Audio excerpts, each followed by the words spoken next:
Hi everyone, I'm the plant propagator and welcome to my channel. Today it is a mid-December day here in Southwest Florida, and I'm happy that I'm going back to the Midwest to see my family, but I'm sad that I'm going to miss all of my orchids. And these are some of the orchids that are blooming in my collection. I had a few others that I was disappointed that they were just ready or they were partially open and they just didn't make it today. I leave tomorrow for the Midwest, and I might try to shoot a video tomorrow, but we'll see. It's going to be a rush day to get out of here. So I may be able to provide another video with, again, some more new blooms. Today, it's a really windy day here in Southwest Florida. It's a little bit surprising, but what I find when I went out to these orchids that are growing outside, there was seemed to be some damage on some of the flowers, and it wasn't from the wind blowing the flowers themselves. Orchid flowers are pretty hardy, but it was because as these plants were swinging in the pergola and running into each other, there were some abrasions on some of the flowers. So, you know, keep that in mind, as these flowers, as I share them with you, aren't going to be quite as nice as they would have been if we wouldn't have had so much wind. Really, really strong wind. I think they said 20, 25 mile an hour winds, gusting even higher, 30 miles an hour or higher. Okay. So what I wanted to, oh, and the other thing is that I will be in the Midwest for about 3 weeks. So I'm sad because many of these won't, probably the flowers aren't going to last, or may not last, or they'll be at the tail end by the time I get back here. So I'm not going to get to enjoy them. And for that reason, I am making a lot of crosses. So I'm hybridizing many of these orchids with each other and with other orchid flowers that I have in my Pollinia collection. And what happens when you pollinate, and I pollinated, I counted about 2 days ago, I made about 20 crosses, and what happens when you pollinate the flowers is they really decline rapidly within a couple of days to a week. So again, because these beautiful flowers are probably not going to last long enough for me to enjoy them when I get back, I thought, what the heck? I'm going to pollinate them. So I've been busy pollinating a lot of the flowers. And I want to go through and show you some of these. There are a couple of first bloomers and 3 that are repeat bloomers. And the first one I will show you is right here. So this is Maikai, and I've shared this with you pretty recently. And this plant is just loaded. It has I think probably about 50 or 60 flowers open on this plant, and as I'm looking at it right here, there are some flowers that aren't even open yet.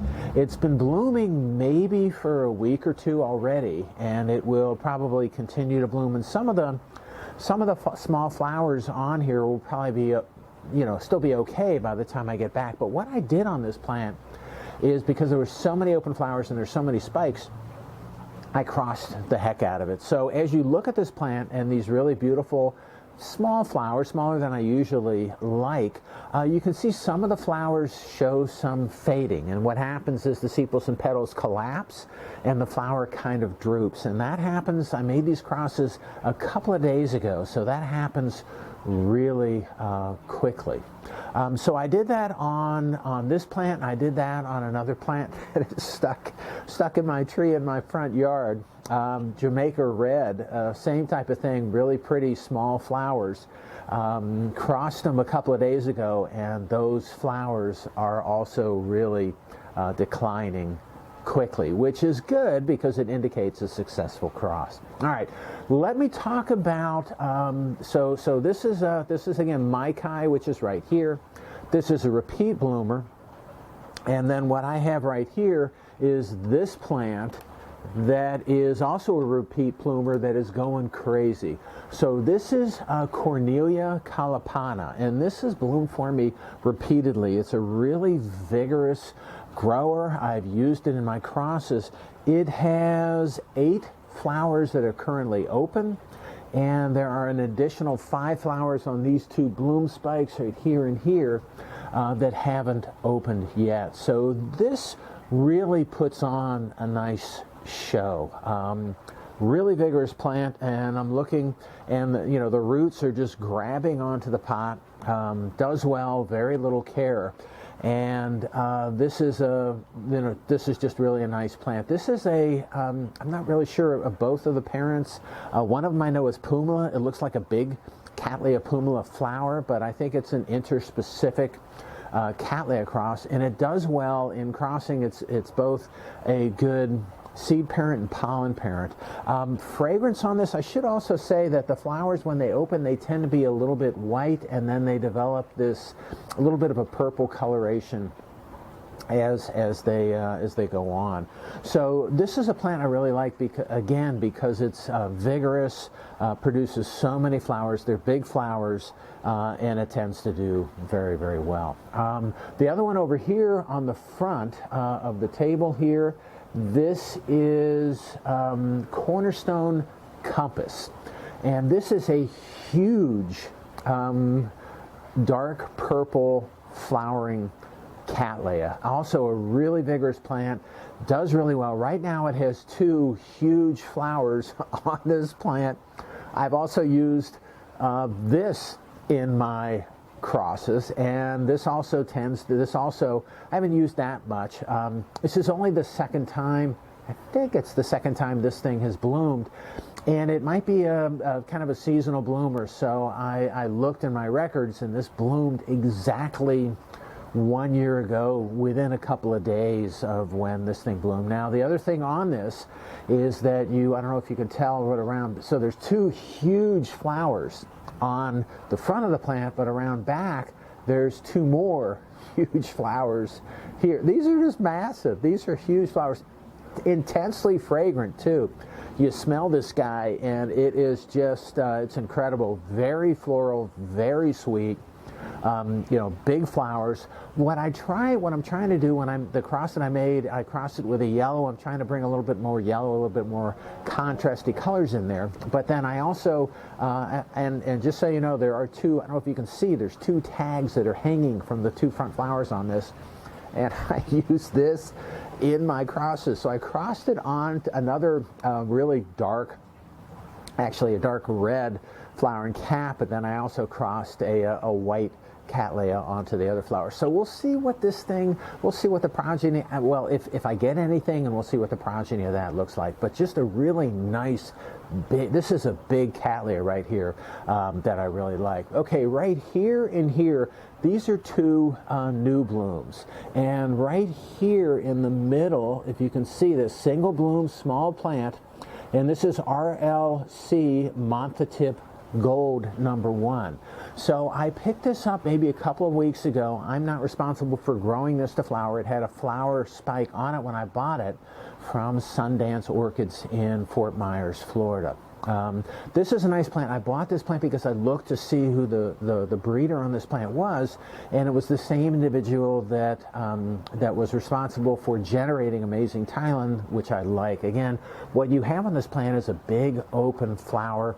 I haven't really seen any fragrance, smelled any fragrance associated with this. I'm not going to use this plant in my crosses because the plant is pretty small, but I just want to see how it does. This one got beat up just a little bit by the storm, but it's just a big, beautiful yellow flower. I really like the contrasty lip, and it's just a really wide flower. So I'm going to use it probably for my crosses down the road. I think I'll probably collect Pollinia from this as well. And it's just a nice small plant, and I'm excited to see what it does next year. Hopefully, as vigorous as it seems to be, hopefully it'll get bigger and I'll get a lot more flowers out of it next year. Okay, on this side of the table, I'm really excited about this, and this is Lila Ashitomi. And this was a bit of a surprise to me. This is I purchased from Carmela, I think about maybe 6 to 9 months ago, and a very rapid grower, very nice.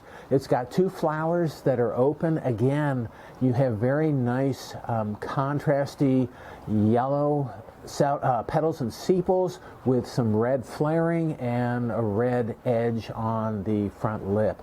On this flower, on this plant, the other thing that you may or may not be able to see is on the back of the plant there's another flower bud that hasn't quite opened yet.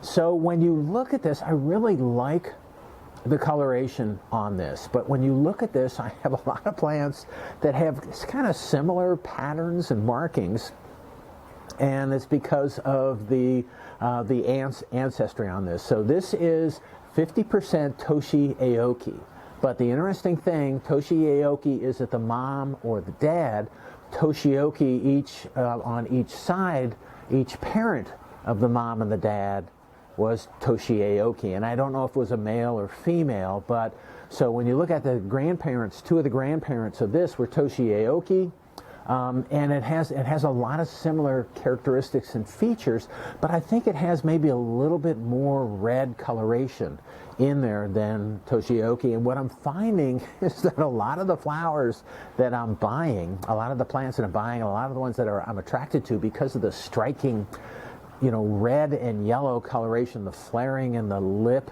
compared to the throat of the flower, a lot of that striking coloration comes from Toshi Aoki. And I have Toshi Aoki in my collection. It doesn't seem to be as fast growing as the progeny plants are, but it's still, it hasn't bloomed yet. So I have to wait and see how my Toshi Aoki looks. All right, so that's all I have for today. These are some of the orchids in my collection. I've got more in the back. I'm not outside again because it's windy and raining. Temperature's not bad, but it's just not a good time to be outside. I would be blowing away and getting wind interference, and it just wouldn't be a good video. All right, so that's all I have for today. I hope you enjoyed my video. If you did and you want to keep on seeing them, it would help me out if you can click on like, share, and subscribe to my channel if you're not already a subscriber. All right, that's all I have for today. Again, I hope you enjoyed it, and happy propagating.